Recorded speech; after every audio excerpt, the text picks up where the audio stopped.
Damos la bienvenida al doctor Rafael Ollarte. Él es académico constitucionalista. Doctor Ollarte, con todo lo que ha pasado, ¿cómo ve usted este día de hoy, cierre de campaña y lo que viene más adelante concretamente, para centrarnos en algo?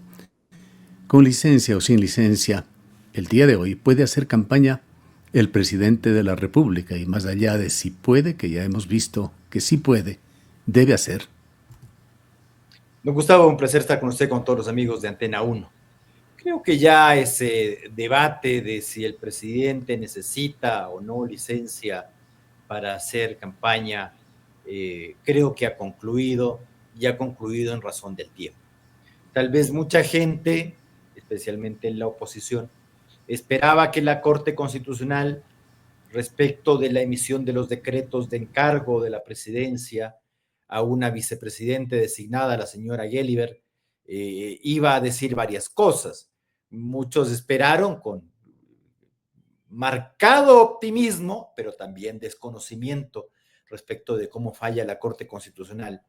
Sus casos de que iba a decir primero de que no solo de que la señora Gelliver no era la vicepresidente de la República y que por lo tanto no se le podía hacer encargos a la presidencia, sino que el presidente no podía hacer campaña. Nada de eso terminó diciendo la Corte Constitucional.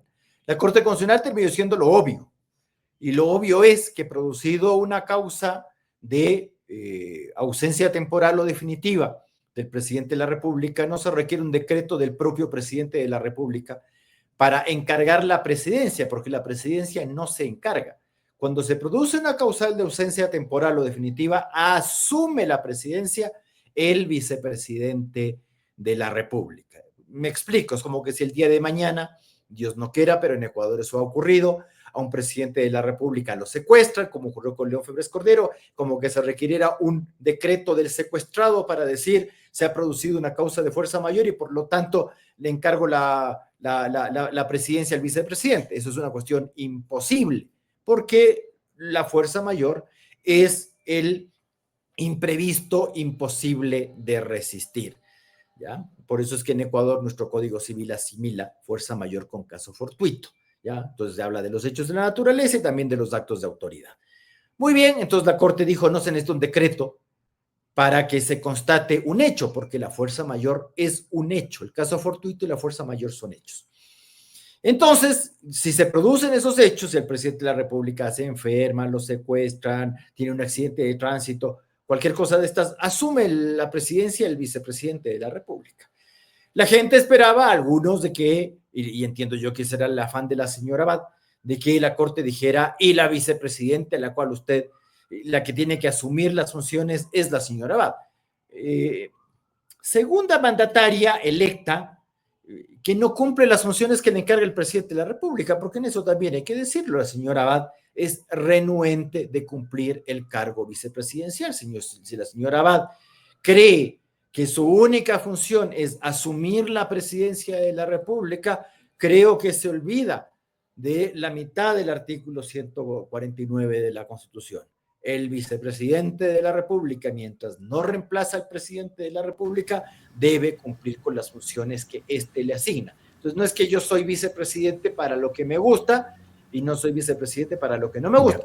Pero eso no lo dice la Corte, que además inadmitió la demanda en la cual se impugnaba el nombramiento de la señora Gelliver como vicepresidente de la República. Debemos entender, doctor Ollarte, que a usted le satisface... No me satisface en lo absoluto. No. Lo dicho por la Corte. No, en lo absoluto. Yo no estoy diciendo que me satisface, estoy diciendo que eso es lo que ha dicho la Corte. Claro, pero empezaba diciendo usted que ha dicho lo que era obvio que iba a decir.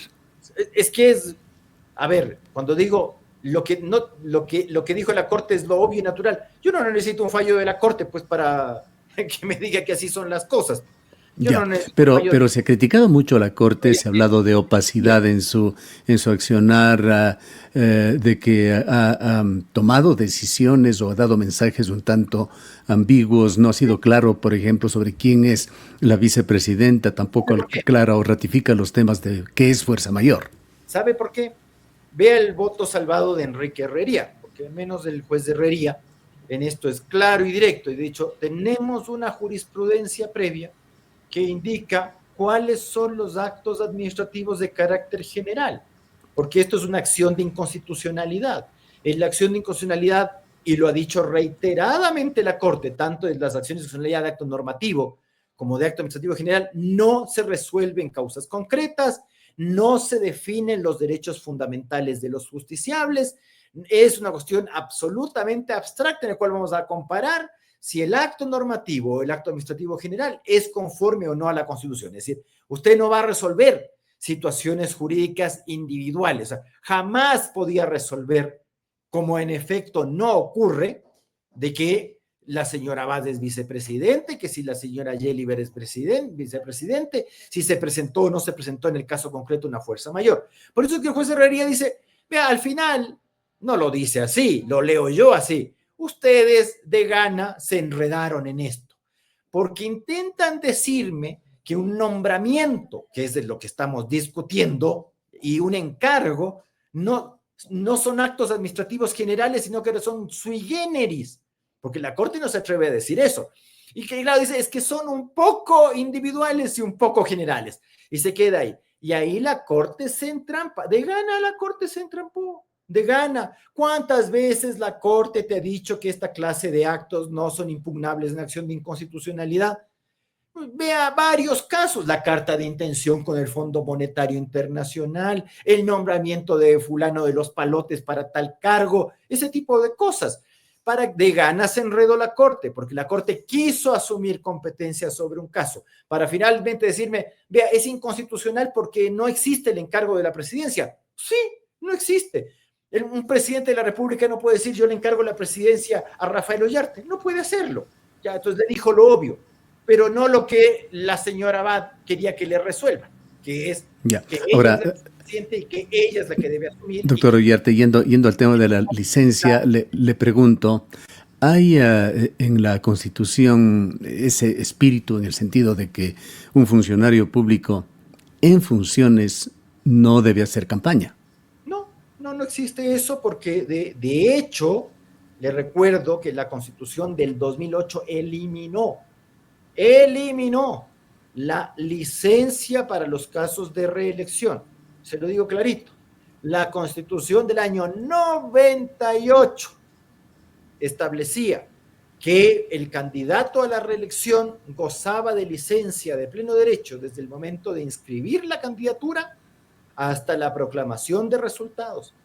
Cuando se hace la Asamblea Constituyente de Montecristi, es más, le voy a dar el número de las actas porque me acuerdo de aquello, las actas número 46 y número 76, en las cuales en el acta 46 se quiso poner que en los casos de reelección el candidato gozaba de licencia durante la campaña electoral. Eso se puso en el primer debate. Y en el segundo debate, acta 76, se retira el texto. Luego, ya con la ley electoral del 2009, que fue posterior a las elecciones del 2009, en la cual participó el señor Correa, se agrega ese texto que no se había incluido en la Constitución. Por eso es que Correa fue presidente candidato. Por eso es que usted recordará que Correa en el 2009 decía, ¿cómo así? Yo no tengo que pedir licencia, la Constitución no me dice que tengo que, yo no le voy a dejar la presidencia a quien usted quiera, yo voy a seguir, y ejerció la presidencia simultáneamente con la campaña. Entonces no me diga esto que el espíritu de la Constitución fue eliminar pues el tema de las licencias. Luego se incorporó en la ley, pero en el año 2012, porque venía la elección del 2013, ya había esta norma, igual que la que hay ahora, que dice que el candidato a la reelección goza de licencia durante la campaña electoral. La Asamblea, que era un apéndice de Carondelet, modifica la norma y dice, pero es voluntaria la licencia. Y ahí es cuando Correa dice, esta vez necesito tiempo para hacer campaña y quiero hacer campaña full time, por lo tanto, voluntariamente se sometió a una licencia y le dejó el poder un mes y pico. Doctor Ollarte, esto permite vislumbrar entonces de que para la segunda vuelta Daniel Noboa está con el camino abierto para hacer campaña. No tendría ningún problema. yo no le aseguraría eso. Hoy sí. ¿Por qué? Porque hoy todavía está vigente el decreto en el cual la señora Gelibert fue nombrada vicepresidente. Está vigente ese decreto. La Corte inadmitió diciendo que eso no es materia. Ahí sí, dijo, esto no es materia de acción de inconstitucionalidad. Siga nomás. Eso se resuelve a través de acción de protección. Y hay una acción de protección que fue rechazada en primera instancia respecto de ese decreto, pero queda la segunda.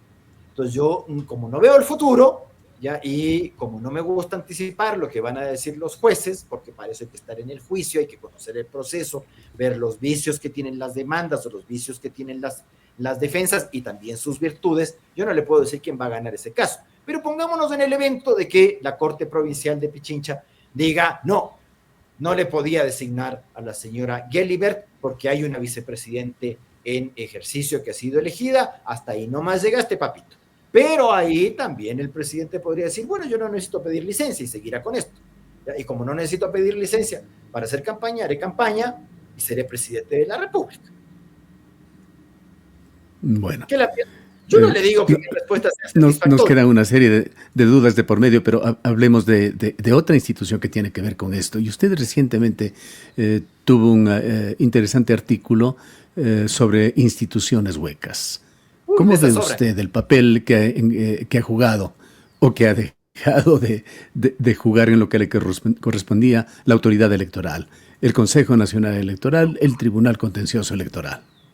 Es notorio y notable, pues, que nosotros tenemos lindas instituciones, pues, o sea, si un extranjero toma la Constitución de Ecuador y ve qué interesante, tienen un consejo electoral que administra las elecciones, un tribunal electoral que juzga el tema electoral. Entonces, yo entiendo que tanto el Consejo Electoral como el Tribunal Electoral están repletos de electoralistas, ¿ya? Por ejemplo, en México incluso hay doctorados en derecho electoral, pues ahí el Instituto Federal Electoral tiene electoralistas, ¿ya? El Tribunal Electoral del Poder Judicial de la Federación tiene electoralistas. Acá no es así, pues. Acá tenemos un tribunal electoral que le malsacan al presidente del tribunal electoral, luego le dicen a un candidato, me refiero a Topic, que porque tiene acciones está inhabilitado cuando el inhabilitado no es el accionista, sino el apoderado representante que no lo es, o sea, que te estiró la prohibición como chicle. Un consejo electoral al cual se le dijo hace 2 años, vea, cuidado con lo que están haciendo ciertos candidatos como los de la Liga Azul, que están haciendo propaganda política directa para el Consejo de Participación Ciudadana, y está prohibida, no en la ley, en la Constitución, esa clase de publicidad. ¿Y qué nos dijo la señora Tamainti y compañía? Nada puedo hacer. Yo no puedo hacer nada, yo no puedo limitar nada, yo no puedo impedir nada. 2 años más tarde, los señores están destituidos tarde, los famosos señores de la Liga Azul. ¿Y por qué? ¿Por razones jurídicas o por razones políticas? Bueno, vaya y vea usted. Ya a mí los señores de la Liga Azul, no solo que no me dan igual, me caen mal, pero yo no puedo decir que ha sido por las mejores razones. Eso tenía que haber ocurrido hace 2 años. Pero bueno, no importó. Esas son las instituciones huecas que usted tiene. Una Corte Constitucional que en muchos casos te dice, yo no puedo calificar esto como acto administrativo general, y realmente dice, sí puedo, y al final dicta un acto que no termina satisfaciendo a nadie y le generan amplias críticas. Yo creo que con justicia. Esas son las instituciones huecas. ¿Producto de qué? De que aquí elegimos a las autoridades por concurso. ¿Por qué? Porque la gente que tiene algún mérito real, verdadero, y no digo que es la regla general porque siempre hay excepciones, no se presta un concurso. Entonces, no tengo chambita, quiero salir de mí, porque además son como concursos para la cátedra estas cosas, ¿no? Usted vaya viendo, por ejemplo, concurso de Corte Constitucional ahora. Si das clase, 10 puntos. Si das esto, y si eres abogado en ejercicio, tienes que haber llevado 10 acciones nacionales cada año para que te den un punto cada año. ¿En serio es así? O sea, perdón, ni siquiera sabes cómo se lleva un caso constitucional. Cuando hay gente que se te para en un aula a decir lo que no sabe y lo que no hace. Y bueno, pues ahí el resultado. Entonces vas a nombrar al final a gente que va a juzgar casos en los cuales nunca ha estado en posición de ir a una audiencia. Qué curioso. Pues tú tienes gente que juzga constitucionalmente y el jamás de los jamases se paró frente a un tribunal a defender una causa. Parece que ese es el mérito. Entonces, al final lo que crea son lindas instituciones como el Consejo de Participación Ciudadana, consejo en el cual el ciudadano en nada participa, y de control social, que también controlará el Consejo de Participación Ciudadana y Control Social. Instituciones huecas. Pero al poder le gusta. Y no lo digo por Novoa, ¿no? Recordemos al señor Lazo. Hay que desaparecer el Consejo de Participación, bla, bla, bla, bla, bla, porque la mayoría en ese momento tendía al correísmo. Cuando la señora Acero, recordemos, se cambia de bando, a ella le gustó el Consejo de Participación Ciudadana. Entonces, si la cosa es, las instituciones son buenas cuando me favorecen y son malas cuando me desfavorecen, ese es el sistema institucional ecuatoriano, ese es. Peligroso. Pero ese relativismo realmente lo que hace es acabar con la institucionalidad. Siempre hemos sido relativistas porque creamos constituciones idealistas. A ver, ¿quién fue el que se creyó que con el Consejo de Participación Ciudadana se despolitizaban los nombramientos y que ahí los nombramientos iban a ser por mérito y esto y el otro? Y vaya a ver lo que hay. ¿Quién fue el que se creyó, el que se tragó esa rueda de molín? El que le dijeron, como el Congreso o Asamblea es una tontería mala, entonces hagamos que designe otro que no es electo. El propio que elige la Asamblea, es decir, nosotros, el pueblo ecuatoriano, dijimos, somos tan torpes para elegir una Asamblea que mejor no dejemos en manos de la Asamblea estos nombramientos. Entreguémosle a los dioses del Olimpo, que salen de las organizaciones sociales, y quienes también serán. Y luego, pues, doctor Ollarte, hagamos la elección de estos miembros. Quedándonos en derechos constitucionales y en campaña electoral, ¿cómo mira usted esa reforma parcial a la Constitución que propone el presidente Daniel Noboa sobre la medida de prisión preventiva que se aplica en forma inmediata en casos de terrorismo y en delitos afines? Mira, yo le voy a decir claramente las cosas porque soy derechista y como derechista soy mano dura. Para mí, esa lástima que le tienen esta gente izquierdista al delincuente, que se fijan en el delincuente y no en la víctima, porque la víctima sirve para hablar. Pero usted vaya y vea. Por ejemplo, le voy a decir sin ambaje, el Ecuador es el paraíso del delito sexual. El paraíso del delito sexual. Y resulta que los señores violadores, cuando son condenados, incluso aunque usted le clave la más potente de las condenas, ¿cómo queda la chica? ¿En qué situación queda? Muerta en vida, cuando no se quieren estar matando. Eso es lo que termina pasando aquí. Y el otro estúpido, al menos vive. Para mí, señor, ese señor debe estar, sí, le dije señor, 7 metros bajo tierra. Pero ese tema de que los procesos comiencen con una prisión preventiva, ¿a dónde nos quiere llevar? Perdón, cuidado. Porque entonces mañana es bien fácil, pues. Imagínese esa norma en un régimen estilo Maduro. Perdón, a mí me bastará con un fiscal acólito, como aquí fue el tío Galo o el no sé cuamitos, y decir, bueno, este es incómodo, entonces iniciemos un procesín con nuestros fiscales a dedo, para que le digan que ha incurrido en actos de terrorismo y comenzamos con una prisión preventiva de entrada. Uy, qué miedo. Es que no es así el proceso, pues. No puedo, o como el otro que dice que hay que matar a los ladrones y los violadores y no sé qué. ¿Y quién define quién es el ladrón y el violador? Yo. Entonces yo salgo a la calle, entonces mejor entréguenos una pistola que llevemos en el sitio y vayamos defendiéndonos cada uno como podamos.